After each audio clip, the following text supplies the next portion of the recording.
Hey everybody, welcome back to another episode of Tanner's Favorite Things. I'm Tanner Knight, and today we're going to be talking about this Iron Cobra Double kick pedal from Tama. And if you're not familiar with the Iron Cobra pedal, you probably should be, because it's one of the most ubiquitous pedals that I've seen out in the world. These pedals are used by rockers, by metalheads, by jazz, folk, you name it. It doesn't matter what genre of music. The Iron Cobra seems to work as a kick pedal for all genres. And I'm not saying that the double kick pedal is the preferred pedal for all jazz players, but I am saying that you will see even just a single Iron Cobra pedal on a jazz rig every now and again, and it won't be out of place.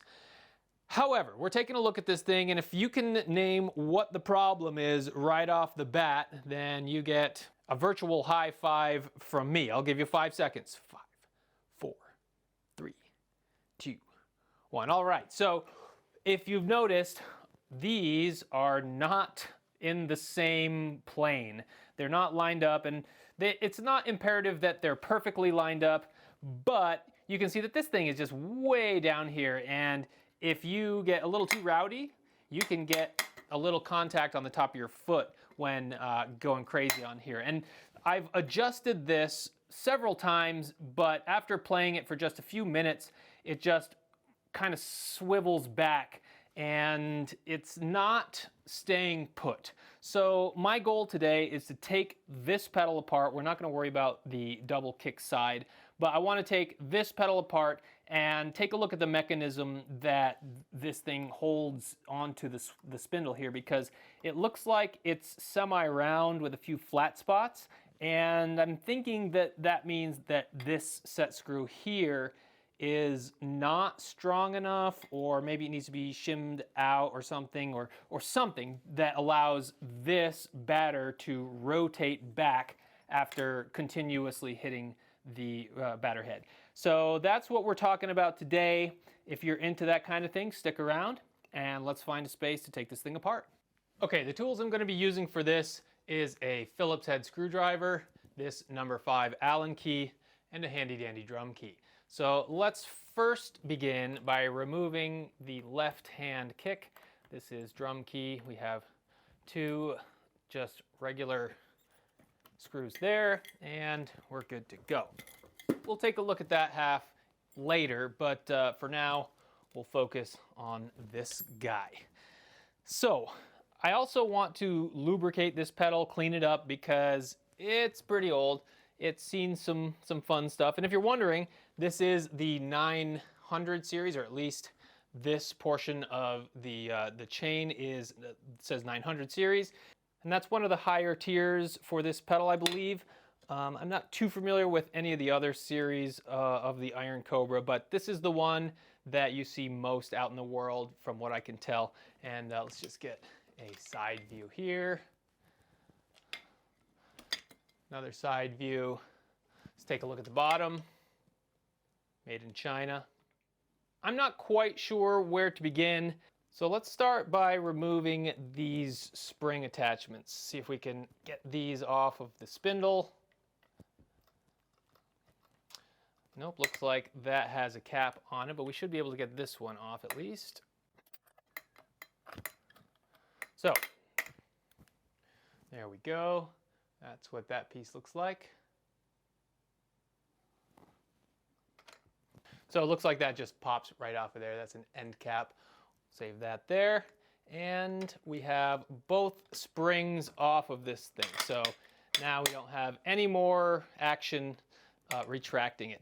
And of course, these two are independent. You can see that they move independently, or else it wouldn't work. So that's what to expect there. But next, let's go ahead and take these 2 brackets off using our Phillips head screwdriver.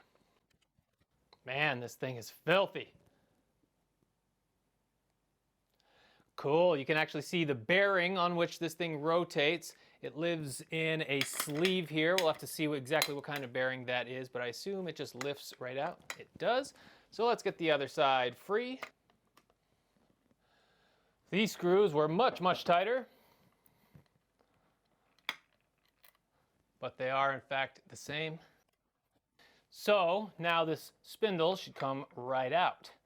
So before we do that, I'm going to undo the one that holds the chain so that we're not attached to the pedal itself.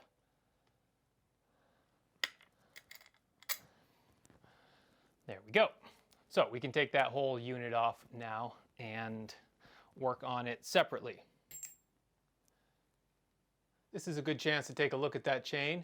Really robust, basically a double chain. So that's nice. Let's set this aside. Okay, so this unit, we have these ball bearings here, which they feel like they're pretty solid on there. Not exactly sure how we're going to get those off, but maybe we don't have to. Let's go ahead and remove these two guys here with our number 5 Allen wrench first. Okay, we should be able to slide these all the way off because that diameter is larger than the diameter of the bearing. So we can get a close-up of the batter head now. It looks like this thing is broken. So that would probably explain why this thing is flopping around. So that's going to require a replacement. The funny thing is, this one, which was staying put just fine, is also broken. What a pain in the ass. These things are cast. I would say that they're cast aluminum if I had to guess. I'm not a metallurgist, so this is just a guess on my part, but it looks and feels like aluminum, and they're both broken right here. So if you have a pedal, any pedal, not just the Iron Cobra, but one that affixes this way, I would double check to make sure that this little junction isn't broken, and that will probably solve most of your problems. Because otherwise, if you look inside this diameter, it's perfectly round, and if you know anything about physics, round surfaces, especially perfectly round surfaces, are not good for preventing rotation. You can clamp the hell out of it, but it looks like this one was clamped so hard that it broke, and you know, that's not ideal. And that's going to require replacement. Luckily, we can take this whole unit off of here with our drum key, and that whole thing is replaceable. So I'm going to have to pick up a couple of these, but while we have this off, here's another look at some of the other attachment components. You can see that we have kind of a slotted little claw there that grabs onto this nub here, and that keeps that in place. So if we did have a nice strong joint here, then this probably wouldn't be a problem, but it is.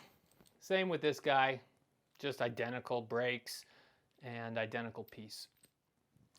And then if we take a look at the actual spindle unit, you can see that we do have, this is where this actually is oriented like this, so that this is the left side and this is the right side. And it doesn't look like it's perfect for this, but it does have some flat spots kind of machined in there. So I assume that's probably a positioning type situation where you're supposed to position that where you want some of that thing to grab a little bit better, but it's just not ideal. So yeah, not much to do with this part. We just got to live with it. But you can see the other side is different. It's smoother, has a little lip here on this side. So it kind of sits down in here, and I think that that actually prevented this one from slipping more because it's kind of sandwiched in there rather than just free floating on top of that. But we do have very nice spinning components. Those bearings are very nice, and yeah, that's how this thing works. If you look in between, the spindle is hexagonal or octagonal. I think it's probably 8 sides, but it makes more sense when you have some components that need to stay put, like this chain guide here, and that's just held on by one set screw with a drum key. So I'm not entirely sure how to get this side of this spindle off of here. It looks like it's just kind of pressure fit on there. There's no set screws, there's nothing holding it on there other than maybe just pressure, so it doesn't look like it wants to just come off of there easily. But this is separate from the hexagonal or octagonal deal here in the middle, and I'm going to try to clean it up as best I can, but it rotates really well, so I'm not too concerned about it. Just want to get some of the dust and crap out of there and help it out a little bit. So not much else to do here other than clean it up and order these 2 new pieces and then put it back together. Before we do that though, let's make some space over here and take a look at the base. Okay, so here's the base, and it does pivot all the way back if we want to take a look underneath. This is all dog hair, so if you're a dog owner, then you know, and if you're a Labrador owner, you especially know. So I'm going to clean that up. I'm going to take some of these parts off here as well and see if we can get access to underneath anything else and clean it up as best we can. I'm just using a damp rag for this. It's not anything too critical to make sure you have soap or any other kind of solution for this because it's pretty shiny, or at least easy enough to clean and get most of that gunk off of there just by a quick wipe. I'm going to take this pedal off of here, and that's just done by removing these 3 Phillips head screws here. Make note, we have 2 long, 1 short, 2 long, 1 short. So that comes off like so. Oh, this thing is filthy. Okay, the same goes for the structure that holds all of this together. We can remove it by removing these 4 screws here, maybe just 3. Okay, looks like we've got 2 more Allen screws here, but they look to be a 4 if I had to guess. Nope, they are still a 5. So we have just 1 wrench to rule them all, which is nice. So I had to take this dial off of here, which has a spring in it, so we'll set those to the side. These appear to be fine. This is what holds the kick pedal to the actual drum. So very nice little unit there. And now we have these posts here, which I'm not sure if this one's gonna come out of here because it did not budge when I cranked on it. And it is a long old bolt, so I don't know if we're gonna get this base off. We at least got this one off, so let's continue to go with this. And I did need to grab this little wrench here for that, so not ideal, but that's the case. Okay, so that doesn't really want to come off of there. It looks like it's getting hung up on these middle threads here, so I don't want to put too much power behind that just because I'm already replacing too many parts on this as is. So we're going to leave these 2 and this base on here, and we'll just have to clean around it. So unfortunate, but better than breaking the thing. I don't want to break anything else. So one thing to note, if you ever do need to adjust the spring tension on this Iron Cobra pedal, here's number 1, how it looks. And what you need to do is loosen this top set nut here, which is essentially just a finger tight nut. And then you can drop this down and tighten up the bottom one, and it kind of threads into this hole in the bottom. But that's what you do to increase the spring tension if you need a little more throw. I didn't think that was a problem with this pedal, so I'm going to go ahead and back this out to about where it's flush with the bottom here. So that seemed to be fine for me, so I'm just going to go ahead and seat that little square nodule in there, tighten it down, and do the same over here.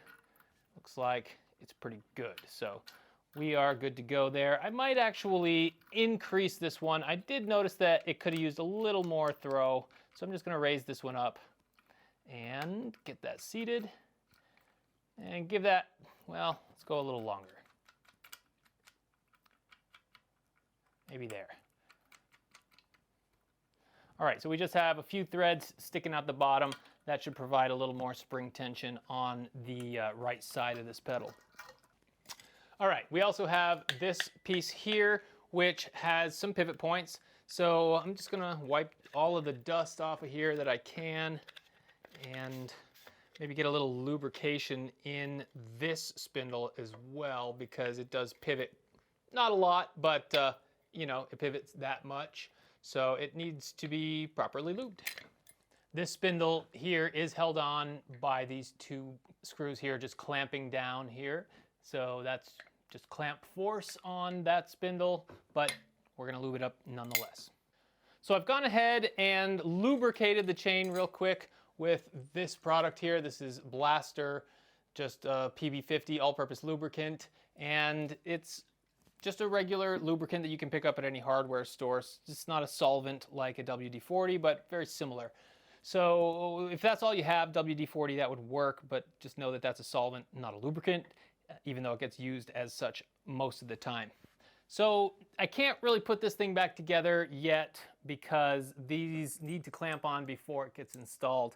So I'm going to order those and wait for those replacements to come in and then reassemble the top part. Until then, I can put the pedal part back on the base and get this all situated. So let's go ahead and replace these parts, and then we can at least get it almost ready to be reassembled once those new parts come in.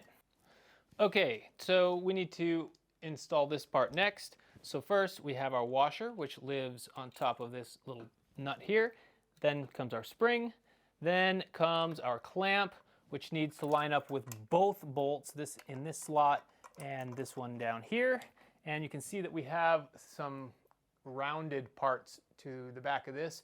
So this nut has to go rounded parts down because there's a little recess in there for them to live. So let's go ahead and crank that down, probably right there should do the trick. And then this little guy is what clamps down the actual clamp. Okay, so that's good to go. Next, we can put our board back together here.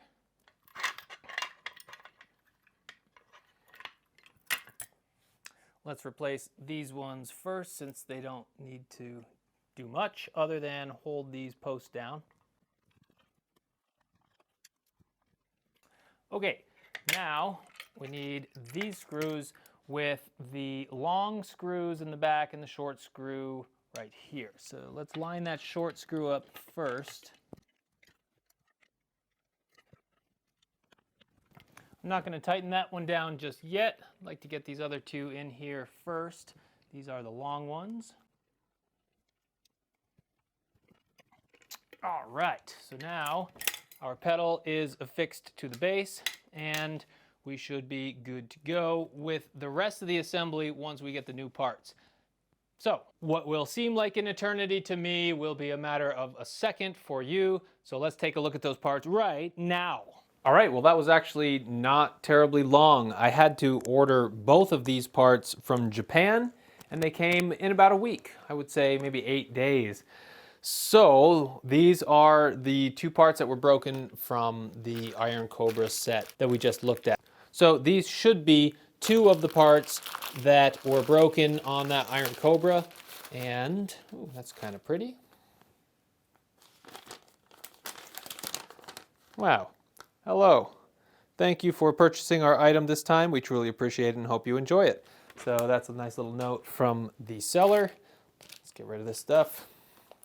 Wow, it's all taped up and nicely packaged. These things are so well packed, it's ridiculous. Okay, there is one of these beater throws or whatever this is called. Should be an identical one in here. This one's in a manufacturer's bag and it does say made in China, so I mean, there you go. But it does have the Tama branding there. Hopefully this is the real deal stuff that works with this pedal. The keenest of observers will notice that this is slightly different. The other previous holders had a kind of nut on this side that interlocked over here. And on this set, these are threaded right into that other side. So, I mean, who knows what's better? That's what we've got. Let's see if we can install these and make them work. Okay, so here is our assembly, basically disassembled, but let's go ahead and fit these beater holders on. I believe they go this way, so we can put one over here, and that should be able to lock down with a simple drum key. And this next one should slide on over here. And this one actually has a lip All right, it wasn't very apparent what I had to do to get this side off to make the beater fit, but this is actually a little threaded cap here. So it just houses the bearings like so. You thread the cap on to tighten it. So that's how I was able to get this side off. Then you can just put the beater holder on like so and worry about it later. But I'm actually going to grease these bearings a little bit before putting this back together while I've got it open, so I'll take that opportunity to do that now. Now I just want to coat the surface of this bearing with a little bit of grease. There's an inner one here too, which I need to kind of reposition this to get access to it, but should have a little bit of grease on both of these, just enough to keep them lubricated inside of that barrel. There we go. Now this can be screwed back on here. And I'm going to make sure our beater is in the right direction. It is. And I'm just going to give this a little bit of a tighten here. Not going to go crazy with it, but just so that this cap does not leak out any of that grease. There we go. Now we are good to tighten down everything except for this one. Let's get this one on first as well. There. Now we have both beaters in the correct position, ready to be tightened down. But we're not going to do that just yet. I think it's wise to put things back with regards to springs and these caps. So let's go ahead and do that first. Going to at least secure this down, make sure everything is where it kind of needs to be. And yeah, I would say that's good. Okay, so now let's go ahead and screw these down. No point in really cranking on these. They don't need to be that tight. So I'm not going to risk stripping out the head or the threads pulling on the other side and pulling it out. So just snug enough to clamp them in place. All right. Next we have our little spring holders, which go in this way. And I think that's right where it needs to be. I think probably, yeah, we'll worry about that later. This one, however, somewhere around there, we'll say. We'll just kind of eyeball that right about there. And now we also have bearings down here, which could use a little bit of grease. Just a dab will do on these because they're small bearings. They don't have a lot of back and forth, but any bit of lubrication is going to be a good idea for these. So we'll just go ahead and do that on those, and then we can reattach these springs very simply. Feels pretty good. Next, we need to tighten this guy. Maybe right there, I think, is where it wants to be. This is just a drum key adjustment. All right, that's nice and secure. Hit this again where the chain interfaces. Okay, so now we'll have to worry about this one when we have the other side hooked up, but for now we can at least make sure that this one's semi-appropriately placed. Let's just go right there, see how that looks. These are brand new Allen keys.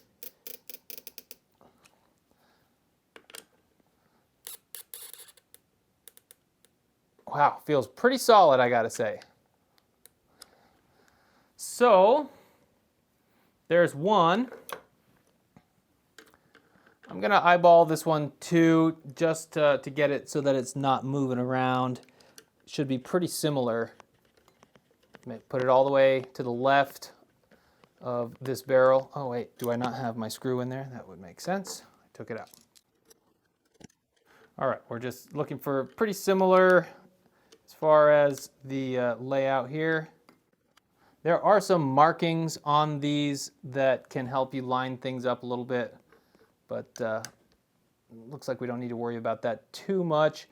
We'll get the other side of the shaft on here, and that will constrict the movement of this one to just that axis. But feels really rock solid, and well, let me get this one once more. Yeah, I would say that those are not going anywhere.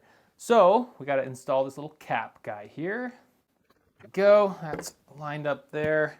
All right, we are almost ready to put this thing back together. Of course, we need our beaters. Let's put those in place next. We'll have to adjust these as well. We'll have to adjust these as well to our 22-inch kick, but I think that's probably pretty good right there, just eyeballing it. And I kind of think it's a little far back. We might need to push these forward because it's already kind of sitting where the other one was, but we'll give it a shot, and if we need to adjust them, it's a simple Allen key adjustment from there. So let's go ahead and get this in place with the Yamaha YD7000 drum set. Okay, so the first thing we need to do is replace the current kick pedal that I have here at this kit. This is my Dixon Precision Coil single pedal here. It doesn't have the option to be a double kick pedal, so we're just going to get it out of the mix and open up a space for this Iron Cobra pedal to go. You can see that we need to put in the right side pedal first, so I'll just open up our little clamp in the front here and slip that on the bass hoop and lock it down. So the next thing we need to do is find the interface between the socket of the double kick connector and the spindle of the right side pedal. There's a little flat spot that interfaces with the socket, and that kind of locks it in place with help of these two set screws. So find the flat spot, and of course the batter is in the wrong spot, so we're going to need to adjust that. But we now at least know where it needs to go, and I can tighten down these two screws here. You'll notice that the spring is not taking the pedal back, and that's because I forgot to tension this left-hand screw over here. So just gotta tension that right in place so that the spring can do its job and bring the pedal back into place where it needs to be. All right, so this batter on the right side is a little far back, so I'm just gonna adjust that to a semi-correct place. And again, we're guessing here. This is all kind of trial and error. And then we'll address the left-hand batter. So just go ahead and loosen that, find a pretty close position, and yeah, think that looks good. Next, we'll have to adjust this left-hand batter. So I'm gonna try to match it as best I can, but again, we're trial and error, kind of just going back and forth here. So I'm gonna go ahead and find the position that I think it's gonna be happy at and lock that down. Okay, feels really rock solid. Let's give her a test run.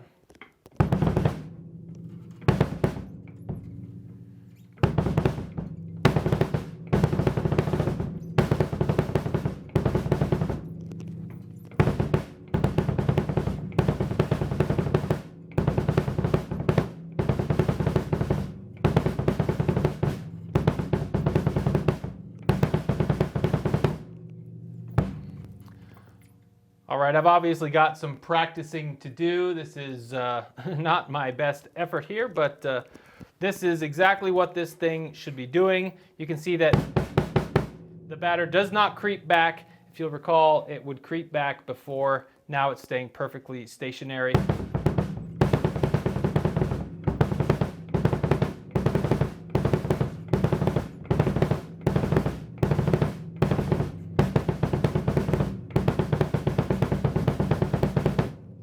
And of course, the left side batter is staying in place too. So that's exactly what it's supposed to do. And yeah, these parts were $10 a piece. So this is what I would consider a win in my book. $10 a piece to replace both of these for a total of about 20 bucks. And I think that's even including shipping from Japan. It just took about 8 or 9 days to get here, so that was really the hardest part of this whole ordeal, was just waiting for those parts.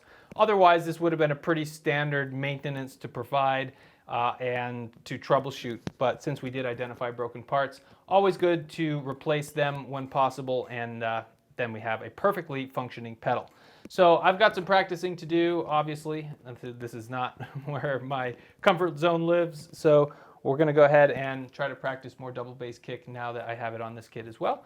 And I feel really good about this repair. Didn't cost me an arm and a leg, and I got this thing working better than it ever has in my possession, and probably other people's possession as well. I'm sure they had equally horrid problems with this, and maybe that's why it was sold. But let me know if you have any issues with your Tama Iron Cobra Double kick pedal, and maybe we can troubleshoot them together. Otherwise, please like and subscribe if you like this type of content. That always helps. And hopefully I will see you on the next one.